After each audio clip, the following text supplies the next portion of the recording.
Follow the money. That's what I always say. You always follow the money. Yeah. This is Follow the Money with Mitch Moss and Pauly Howard on VSiN. Here we go. Welcome in. Follow the Money on VSiN, the sports betting network. Mitch Moss along with Pauly Howard. We are live as always downtown Las Vegas from the Circa Resort and Casino. Thanks for watching on YouTube TV, listening on Sirius XM channel 158, iHeartRadio, TuneIn Radio, or any of our affiliates across the country. Big show lined up. A lot of college basketball, NBA, golf as well. Jeff Sealey on golf in 30 minutes. Jeff Sherman on the show. Mike Palm, Doug Kazarian, and Matt Humans. And we have college basketball, Pauly, out here on the West Coast. It started with a banger earlier today, 9 a.m. Pacific time, noon Eastern. Bellarmine and how they came. First of all, they were up by 100 at halftime against Jacksonville, laying 1 point. Then they completely blew the lead. Jacksonville had a 3-point edge with like a minute to go. And somehow Bellarmine comes back and they win and they cover in regulation. All hell broke loose in that game. I bet Gulf Coast, and it doesn't look good here, because they swept North Alabama and pounded them in the road meeting. And they're only up 1 here with 9 minutes left. So you could see an upset with Gulf Coast and North Alabama. So that's a bit of a surprise right here, what's going on in the second game. Yeah, we have, so in total today, in terms of conference tournaments, we have 4 games in the A-Sun, the Horizon, and in the NEC. We have 2 games in the Sun Belt, 2 games in the Ohio Valley, 1 game in the Big South, and 1 in the Summit. Let me begin with this.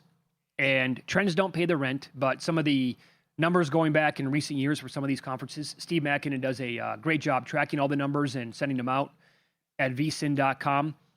In the Horizon League tonight, this would make Cleveland State and Wright State the play based on historical numbers. Teams playing as dogs in this conference of 6 points or more and having played already in the Horizon League are 11-9 straight up and 15-5 ATS. That's Cleveland State at Wright State. Games in this conference are on the home court for the teams there with the better seed. But 15-5 ATS for teams that against teams that had a bye. And Wright State's laying 15 here, minus 1,600 on the money line. Total is 153, but I'll go even one better than that in the Horizon. Home favorites priced at 5 points or fewer are 16-0 straight up and ATS in this league since 2014. 2-0 last year with Cleveland State and Youngstown earning wins. And the trend tonight would be Oakland, Detroit, and Robert Morris. I think we probably do this every March where we're blown away by numbers like that. And I can recall talking about that one last year saying, well, that's not going to continue at some point. Obviously, it's not going to go 100% for the rest of our lifetime. But 16-0 last decade plus? That's wild. He's got great numbers. The home court means something here. There's more intrigue, too, added intrigue in the Northeast with the Lemoyne situation with the 3-4. And one of those teams got swept, and they're favored, which is surprising, with Mercyhurst. So with the Mercyhurst-Lemoyne angle with 3-4, where you would get a do-over in the semis if the 3-4 is your championship matchup. And we asked Jeff Borzello off-air, who works for ESPN, what game would they show? And he didn't have an answer. He's like, that's a good question about what game you would show.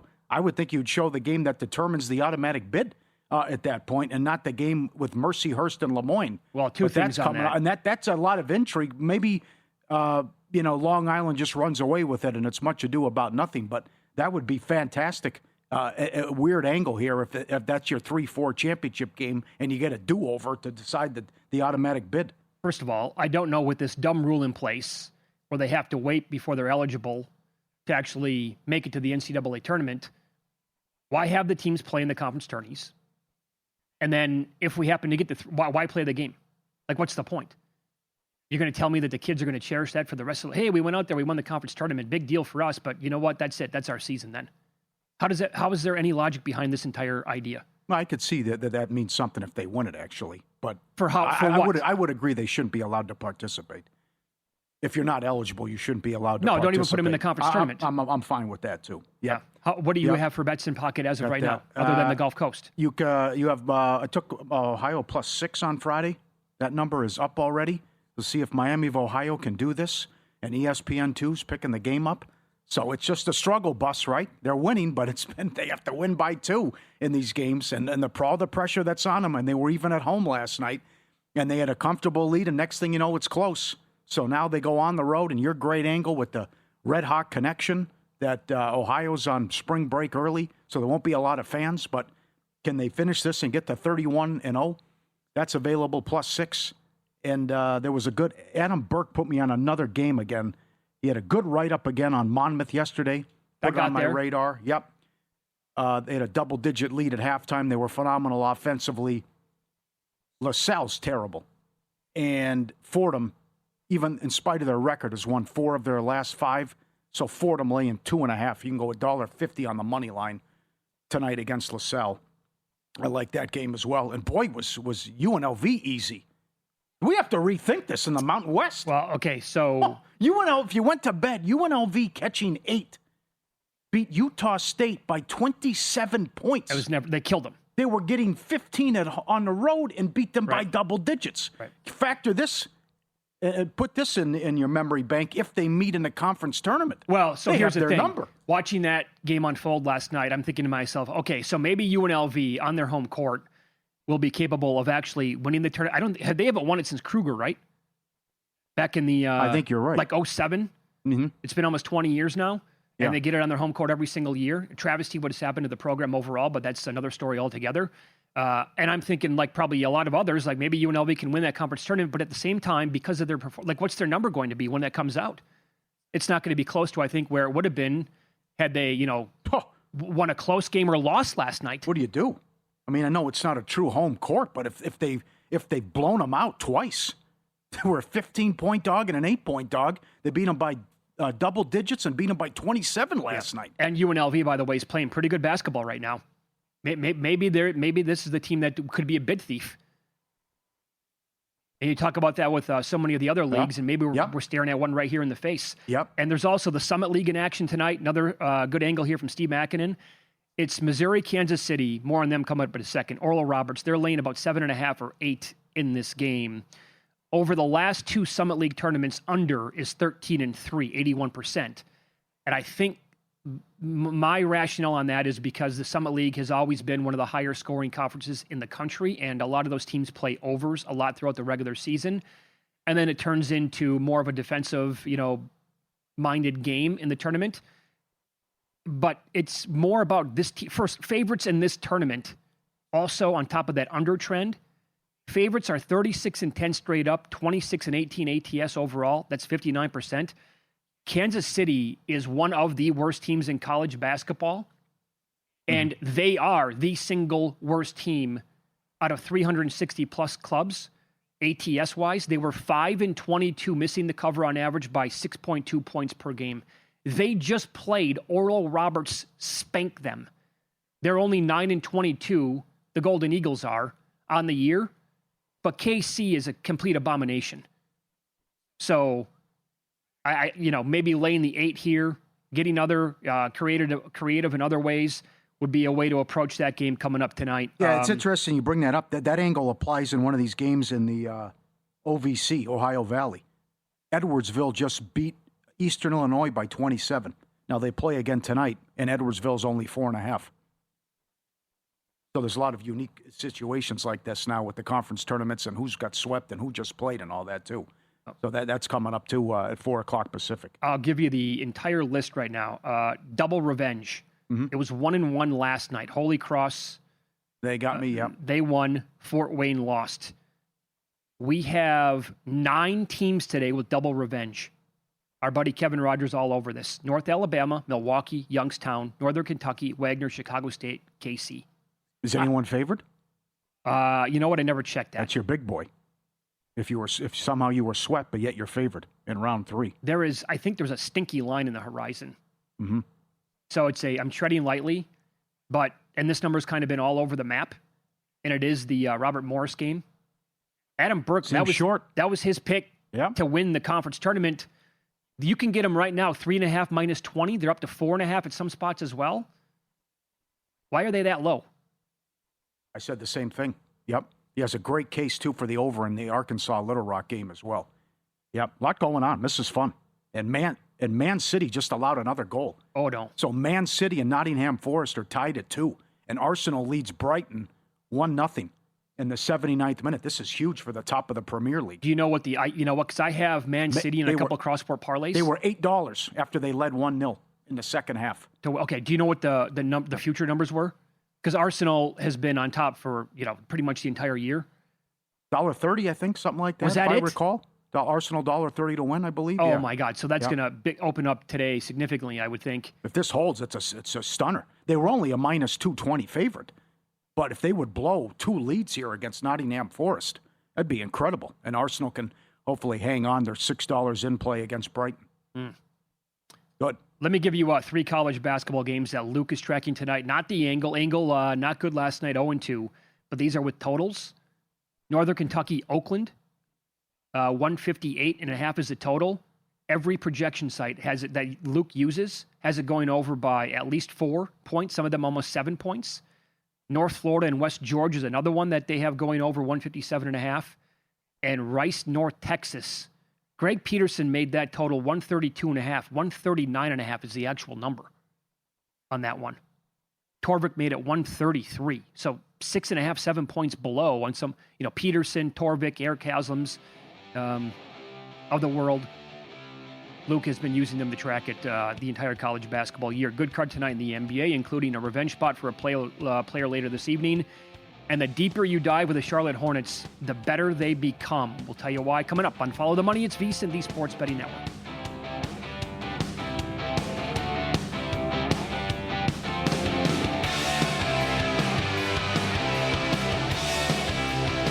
So you're listening to this podcast because you want an edge. But what if I told you you're only halfway there? You've got the mindset. Now it's time to get the toolkit to match. Here's the thing. Pro bettors spend thousands on data and tools, but what they don't want you to know is you can get the same edge for a fraction of the cost with VSiN Pro. With VSiN Pro, you get access to expert picks, public betting data, prop projections, powerful tools, analytics, and more. Tap the link in the description and see why thousands of bettors are already using VSiN Pro to cash more bets.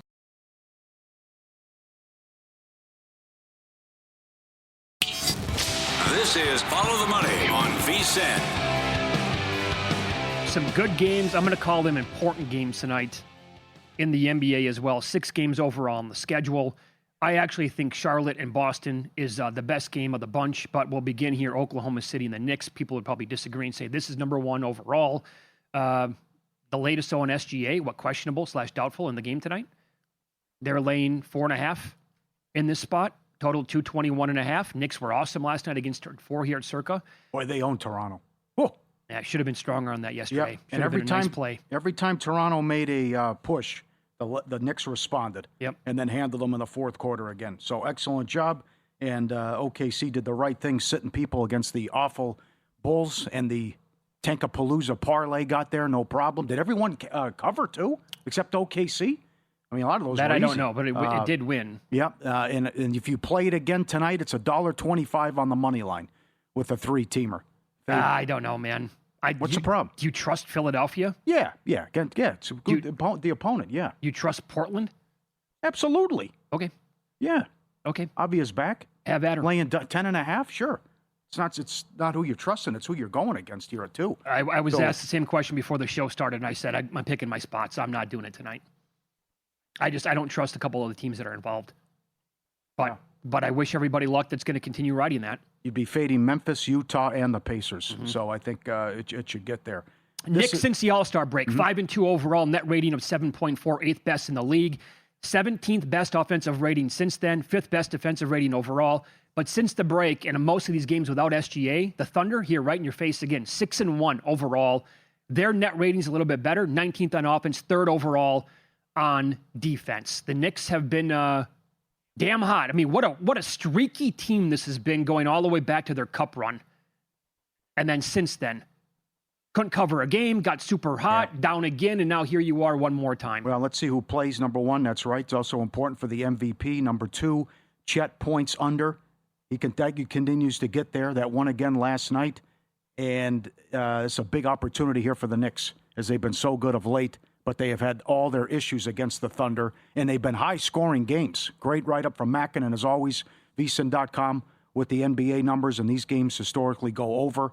between the Thunder and Knicks. So tough one here at the Garden.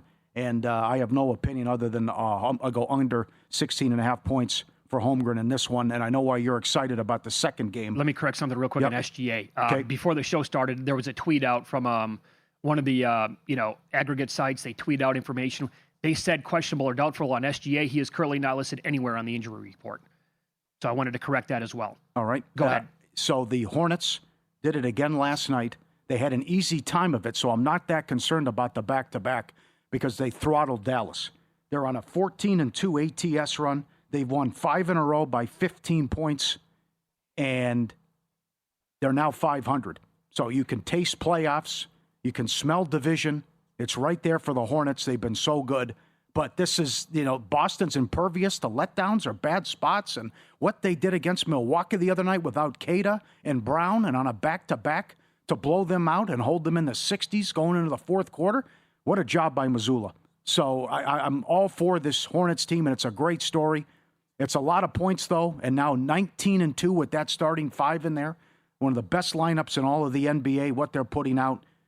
But I want to see what they're made of, and it's a good litmus test for Charlotte tonight. It's their biggest one in a while. In fact, they have been favored in a lot of these games lately because they're taking on bad competition, and they're winning, they're covering, they're blowing these teams out, like you said. Dallas, Portland over the weekend, at Indiana, at Chicago, at Washington, no problem with any of those teams. However, the first 2 games back after the break, now these were basically pushes, close covers, right around that number. But they lost to Houston and Cleveland at home back-to-back right out of the All-Star break. They also lost to Detroit before the break. I would say they beat the Hawks twice before the break and at Houston on February 5th. So that would be their stiffest competition going back a good month.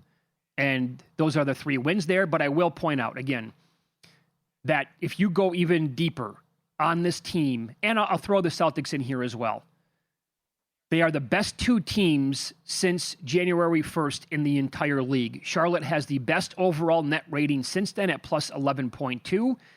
And Charlotte, Boston is, I said this yesterday again, their play-by-play guy, Sean Grandy, is so good at tweeting out updated numbers after the games are over with on the road. They're mauling teams. They are, along with OKC, one of the best road teams in the history of the league full season. But Charlotte on the road, since the calendar flipped to 2026. 13-3 overall, most wins. Offensive rating of 126.7. That's 5 points higher than the second best team. Overall net rating, plus 15.5. Boston second on the road at 11.8. At home, Boston 10-4. Since January 1st, second best offensive rating, third best overall. LaMelo Ball, he's a guy that I don't know if he's going to be awesome or if he's going to be a little shaky. But against this team in 10 meetings overall, he's averaged almost 28 points, 7.5 assists, and 6.5 rebounds. And on a back-to-back for Charlotte on the road this year, 5-1 straight up and ATS. I really want to take the 7, but I just, like you said, great litmus test, and I just want to kind of sit back and watch this one tonight and see how it unfolds. Yeah, I'm rooting for them. They're a fun team, and hopefully they can keep this going, and no one wants to see them in the playoffs if that happens. Portland opens 6. They're up to 10.5. Avia back in Memphis putting out a high school team out there as well. The Atlanta-Milwaukee game's tough. Milwaukee's laying 1.5 after they've been embarrassed the last couple of games. The last meeting, the Bucks won by 2. That was the game where Atlanta started, 0 of 21 from 3? Oh, yeah, and they came all the way back and almost won the game. So Kuminga is low with his player points, and he's been a great acquisition for the Hawks. I kind of like the Hawks, and maybe you think the Bucks will bounce back after the humiliating loss, but Kuminga's on a 6-1 underrun points, and he's on a 6-1 underrun PRA as well, but now getting more run and opportunities with Atlanta. I think he can have at least 14 points tonight in this game for the Hawks, and I think now they're also around 500 now too, with a couple they're wins. playing good. Yes. I will say this. I did bet him. I'm with you. I bet him over 13.5 minus 105 earlier today, but he's questionable in the game. Don't know if he's going to go. And your guy, Kevin Porter, he's out tonight. Yeah. Not playing for the Bucks. Yep. Yeah, I have to get off his props after he's had a rough go of it the last 3 games. Mathurin revenge? No doubt about it. He's the guy that I had circled. And 19.5 his points. Clippers should get whatever they want offensively against the Pacers. I was even money last night. I played him over 19.5 even money. Yeah. he could come out and say, hey, guys, scored 29 in a NBA Finals game last year. You kind of gave up on me a little bit early, maybe. Although I like the trade for the Pacers long term. Getting Zubac, I think, was a good deal. Overall, 12.5 with the Clippers. It's a big money line. Would you put them in a money line parlay tonight? If you want to do some college basketball as well? No, there's been too many upsets. No. Oral Roberts, I don't. Yeah. I mean, I got to have Oral Roberts somehow. Missouri, Kansas City is absolutely god awful, and Oral Roberts just killed them. So that would be one consideration there. I did Clippers, Portland, Sixers, $1.25. $1.25. Yep. There's no Shaden Sharp tonight for Portland. Now, Avdia, who's missed games lately, questionable. So that's good, I think. If he plays, then you certainly have to like Portland a lot. I think he's playing with the move. Yeah, from 6 up to 10.5. That would make sense. I think he's out there too. So this has just been, this. Let's see if we can take advantage of this with all these teams tanking and then the awful product they're putting on the floor with this as well. And I think the Sixers bounce back, and maybe it's our guy Grimes. How about that? They turned back the clock. It was so cool going back. Doug Collins, Fratello, Costas, Hannah Storm, the old graphics, and it's a 30-point game in the second quarter. Yeah, never a game. So after being down 40 to the Spurs, I think the Sixers will respond at home, and maybe our guy Grimes can light up the scoreboard. Talk about teams that gave up on guys maybe a little bit early. And this is certainly a guy that if you've been betting him when there's been no SGA for Oklahoma City, you're absolutely crushing it. The Sixers traded Jared McCann to Oklahoma City before the deadline. 20 points last night, 8 of 15 from the floor, 4 threes. His third 20-point game already with the Thunder. He's got the second most points in OKC over the last 10 games. And he was awesome last year as a rookie with the Sixers. Yeah, then he got hurt. Yeah, yep. Right. Yep. They gave up on him pretty quick. I would say. That was another good move for the Thunder. Absolutely. Well done. Look at like a team like Memphis. It takes a shorter amount of time to tell you who's available than who's not going to be available. Yeah. It's something, that product they're putting out there. Oh, boy. It is wild. Did you see the Laker finish? Could you believe that finish? The Pelicans are catching 8.5. They're up 8 with 7 minutes, and the Lakers cover? Yeah, I did, because I'm rooting in a Suns division ticket, and I need a loss like that for the Lakers. But oh, wow. That was something. ATS-wise. But here, one thing we pointed out yesterday, Pelicans, best team in the NBA going back a couple of months with Zion in the first quarter. They covered. They won it outright. Zion was good. In the first quarter. Yeah. All right, let's follow the money here on VSiN, the Sports Betting Network. Jeff Sealey on the program coming up next. It's a big event on the PGA Tour this weekend. It's a loaded field. We'll get his analysis with some best bets coming up next here on VSiN.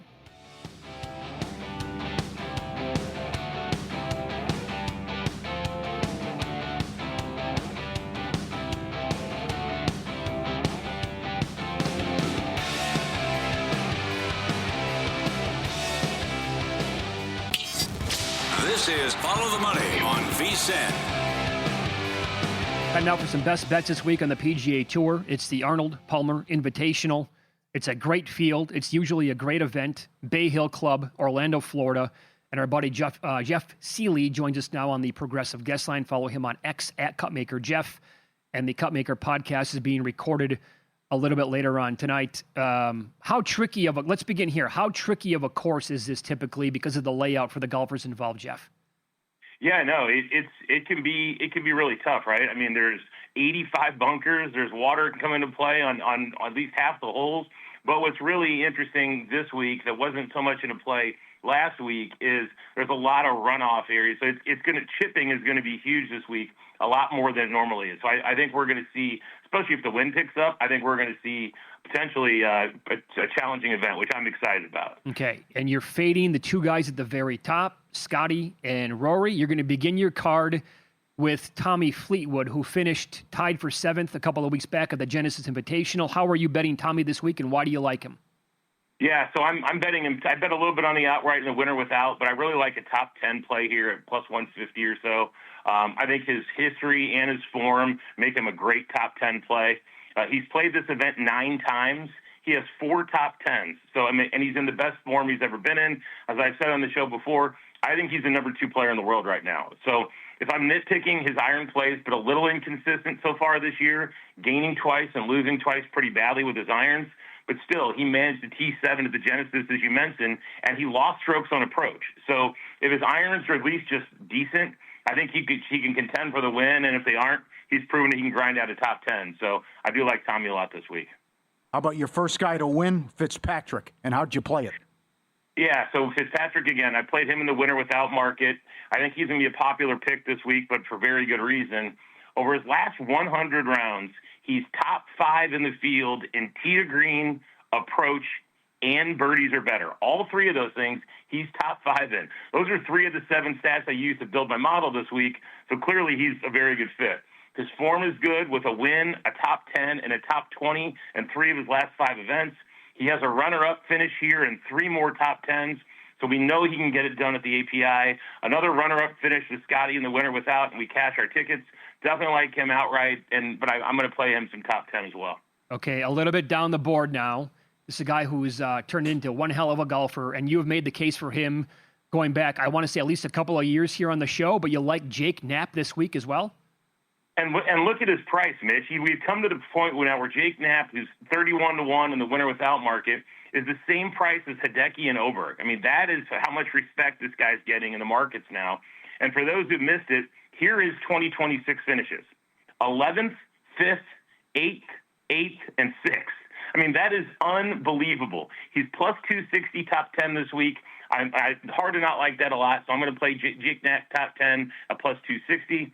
Over the last 100 rounds, so 25 events, the leaders in this field in total strokes gained, the most relevant golf stat you can have, are Scotty Scheffler 1 and Jake Knapp 2. That is how well he is playing right now. It's unbelievable. And then one other guy who is a big favorite of mine, you guys know I play this guy all the time, 45-1, the winner without, Sepp Straka. I'm playing him top 20 at plus 150. I made a small play on the outright, but if he had been better at bogey avoidance, he'd rank much higher in my model. But his overall games is there. He just has to avoid some of the bigger numbers, stay out of the water. Last week was really bad for Straka, but if you look back just a week prior, he finished 2nd at Pebble, 18th at the Waste Management, and 3rd at the Hero in January. So the form is there. I think he can bounce back this week as he gets back down to the Southeast. I like him there. And then one more guy I played last week. I'm going to play again is Pearson Cootie. He's 45-1, the winner without. I'm going to keep riding him until keep riding that train until it kicks us off. So he's plus 150, top 20 as well. So I like Pearson Cootie again this week. So is that your most important factor then, when talking about Pearson and Knapp, about how about important current form is? Yeah, absolutely. And current form is important, but again, like long-term form, you could even say, Paul, is even more. Well, the stat I used with Knapp, that was 100 rounds, so that's 25 events. So you think about so we know his current form's good, but think about that. Over the last 25 events, Jake Knapp is 2nd in total strokes gained behind Scotty Scheffler. That is unreal. Yeah, you would not have guessed that. You would have guessed somebody else for sure. The fact that Jake Knapp is number 2 just tells you how under the radar he's flown. Yeah, Yes. You're not kidding there. Yes. Okay, you're excited. Bomb of the week. I am. Puerto Rico Open. Set this up. What did you do? And hopefully you win $17,000. Take it away. So, guys, this is a complete homer pick, but I have to share this story. Eric Barnes is a buddy of mine, born and raised in Marion, Indiana. He's been on my podcast several times. Earned his tour card a few years ago after grinding out on the smaller tours. The pinnacle of his short PGA career was a runner-up finish at this very Puerto Rico Open 2 years ago. He lost in the 3rd playoff hole, so he was 3 playoff holes away from getting his tour card, being guaranteed for 2 years, winning $1 million, getting his first win. He lost in the playoffs, and then he lost his driver. He could not keep his driver on the course. He battled injuries, went back down to the Korn Ferry, struggled some more, lost his Korn Ferry card. He played in a Monday qualifier this week for the Puerto Rico Open, and he qualified as the last man in, winning a 4-way playoff. He's 3,500-1 to win, and he's 33-1 to finish top 20 in an event he took 2nd in 2 years ago. It's a huge bomb. I bet $10 on the top 20, and I bet $5 on the outright. You talk about the ultimate piece of money bet. But what an amazing story at a course we know he's had success at. Hoping we can see lightning strike again.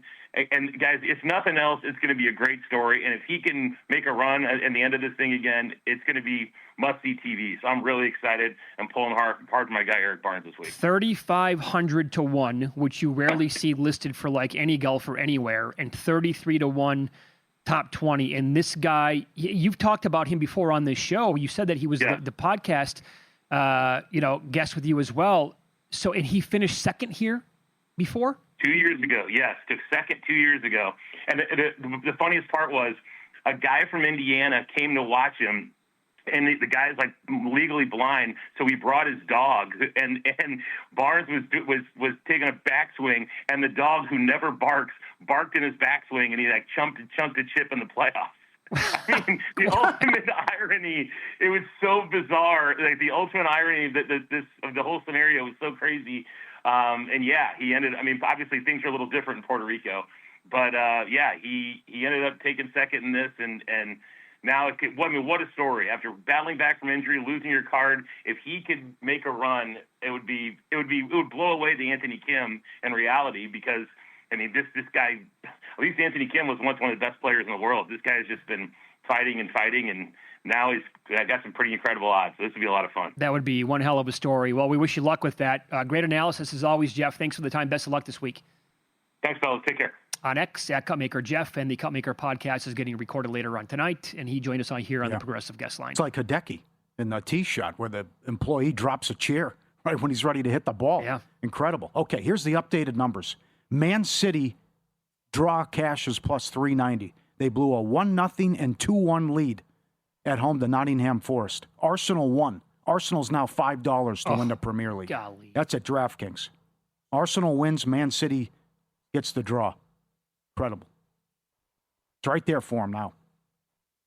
Do you have Arsenal on futures? No, I don't. I have Man City on like 4 or 5 different cross-sport parlays for some pizza money. That's stunning. That's a bad result today, Man, to say the least. Nottingham Forest trying to avoid relegation. They're at the bottom, and they respond twice to get the draw. And Florida Gulf Coast somehow covered. They won by 11. Oh, and you had them. Yeah, I don't know. What were they laying? I think it was 8. Was it 8? 6.5? I can't remember. 5.5? I don't know. Well, how some of these games are playing out so far today. Again, how the day started at noon Eastern, 9 Pacific, with Bellarmine getting that job done against Jacksonville.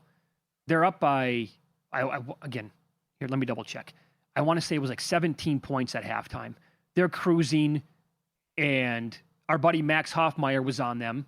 Greg Peterson was on them today at vsin.com. So bright and early at a 9 a.m. tip time, I'm like, sure, why not? Got to fire a little bit here on Bellarmine.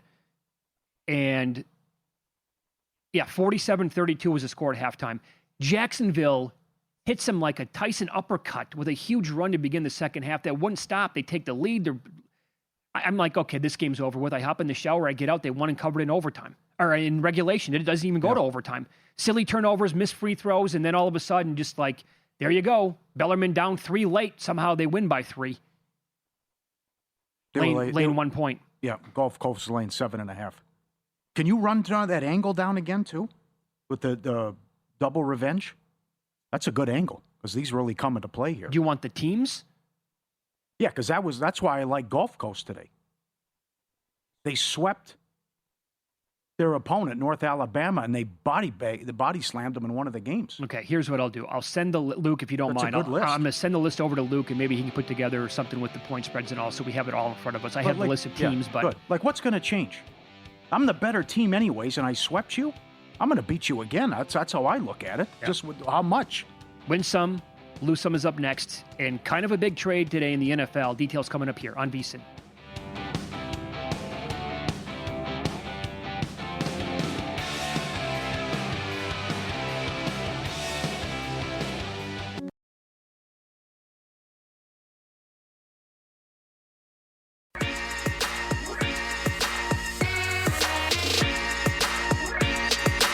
Win Some, Lose Some is sponsored by the Sharp Plays.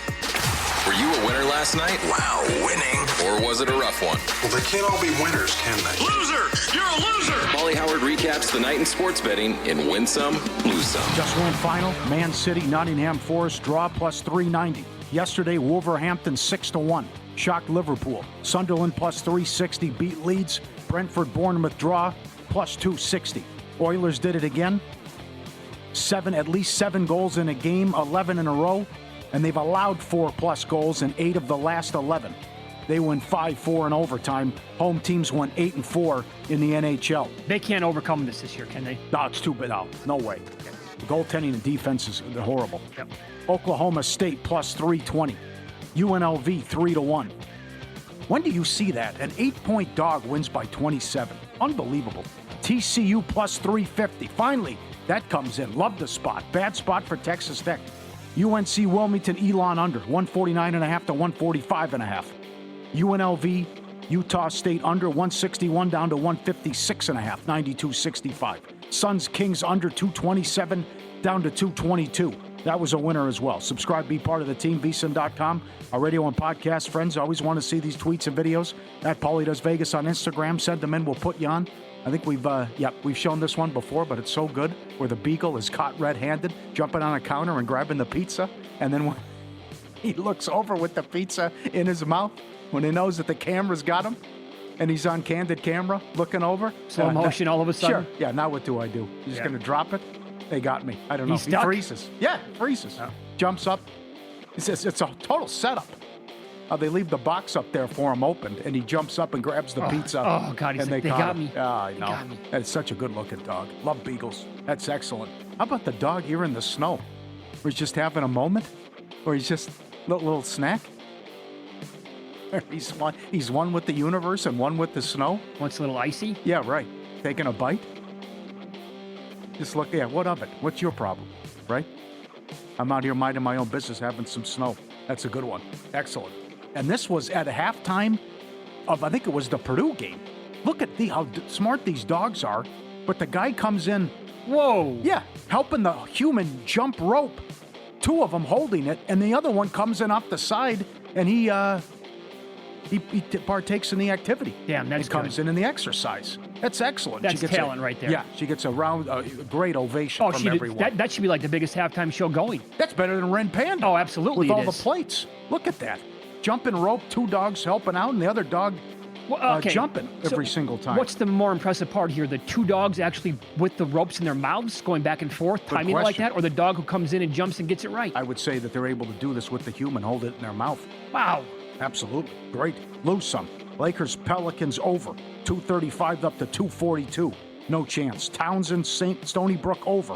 129. My fault, guys. 129 up to 137. 69-57. Lose some. Lou Holtz passes away at the age of 89. Great coach. Phenomenal job at Notre Dame. I remember him from my days at Minnesota when he was a Golden Gopher coach.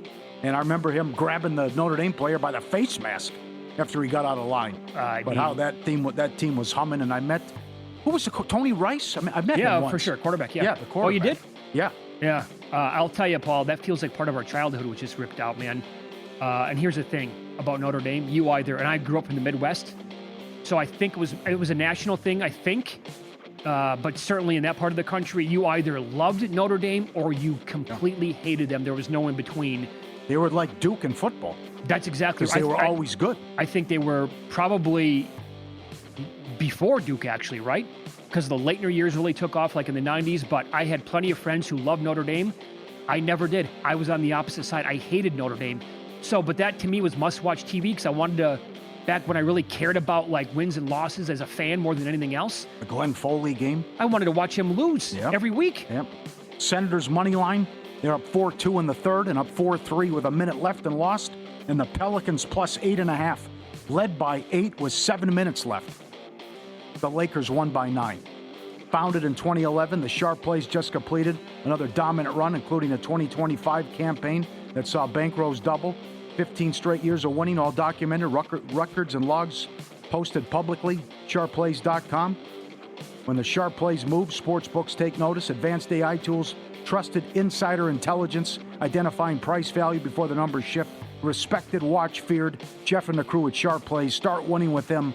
Join now. Got to have it. sharpplays.com. Patriots cut Diggs. Chargers release Becton. Chiefs trade McDuffie to the Rams. That's a big one right there. So in return, he's played 4 years in the league. The Chiefs get a first-round pick, number 29 overall, a 5th, a 6th, and a 3rd in 2027. Who knows what those picks are going to turn out to be. But obviously the Rams could use some help there in the secondary. And McDuffie over the years at Pro Football Focus, last year he was the 12th rated cornerback overall, very good against the run, top 11, 17th in coverage. The 2 years before that, he graded out as the third best out of 116 at the quarterback position. And in 2023, the fourth best out of 127. And remember, when they turned into more of a defensive team in recent years, rather than Mahomes lighting up the scoreboard for 48 points a game, that he was one of the major reasons why. And he was so good. He was one of the catalysts to help him make them such a great defensive team. And now the Rams are going for it again. This has been like their MO now for a decade of trading first-round picks. They don't care about draft picks. Don't care. Yep. And maybe I was on the Rams 1 year too early this past year to win the Super Bowl at 30-1. Now they're plus 850. That's I like it from the Rams standpoint. We'll see how it turns out. I probably like it for the Chiefs, from their angle as well. There was some rumors at the Combine that I read today that they might go out and try to get Travis Etienne from the Jags this year in the offseason. I would like that for Kansas City. How long is this going to be an issue with, and they've attempted this now seemingly every single year for many years in a row. Hey, we find, we're going to go and get our new running back. They've never really solved the issue. Etienne, I like.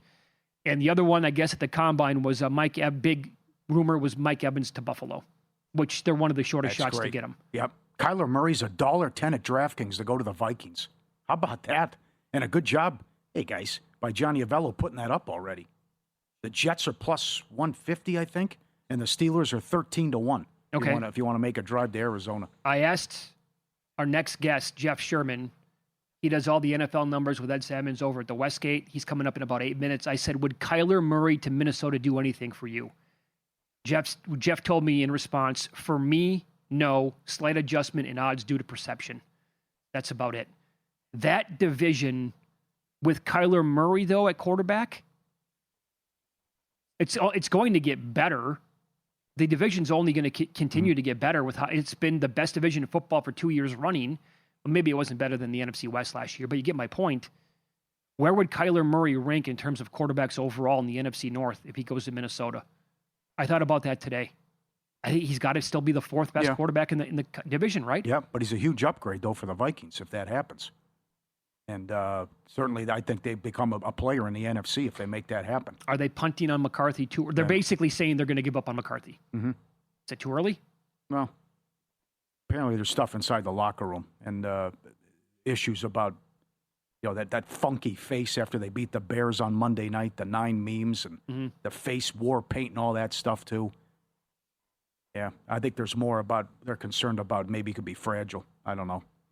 But they saw him for 2 years straight, so they would know. I'll trust them, and I'll trust KOC to work some magic. Well, any concerns about the Kyler Murray contract stuff in Arizona going back a couple of years with the whole video games and everything like that? And he has not been a winning quarterback now 7 years into the league. Just hasn't been. No, they've been a bad team too. So I want to see what Chart says tomorrow. He'll lay it out because he's been talking to all the Viking fans too about what the pecking order is and would you rather have Carr. Cousins is not. They don't want Cousins. Okay, that's fans fair. don't want any part of Cousins. Okay, so it's. Did Church? Can I ask you this? Did Church happen to tell you, like Murray sounds like the guy? This last time I talked to him, this had not happened yet. Okay, so now that he's finally released and someone can get him for the minimum, this certainly changes things. They're still around 60-1 to win the Super Bowl. Man, that division's so good, I can't get past it. Now, I expect regression from the Bears, but Caleb, I think, is only going to keep getting better. The Packers will be a playoff contender for sure. And, you and I have discussed this briefly off the air. Mm-hmm. I think there's going to be a lot to like about the Lions next year again. But here's the thing. The Lions are like plus 160 to win that division. I could not bet that.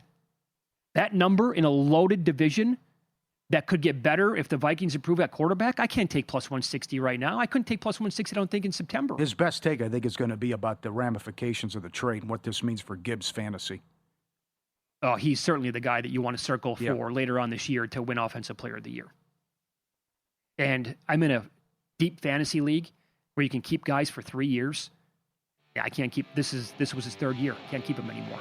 That's fun. So he'll be the first overall pick now that he's available in that draft next year. So Jeff Sherman's next from the Westgate.